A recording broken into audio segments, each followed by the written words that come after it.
What are sum and SumX in Power BI? In Power BI, sum and SumX are two of the commonly used functions in DAX, and while they both deal with summation, they are used in different scenarios and have distinct purposes.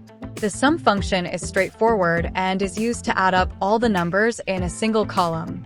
It operates over a column of numbers and returns the total sum, while the SumX function is more advanced and flexible. It evaluates an expression for each row in a table and then sums up the results of these expressions. SumX is an iterator function, which means it goes row by row to perform calculations. Below is a sample of DAX calculation for total sales and total sales with discounts. The syntax for total sales includes columns only, whereas for total sales with discounts, it involves tables and expressions, as evident from the card result. Now, let's take a closer look at the demo.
I hope you've learned something.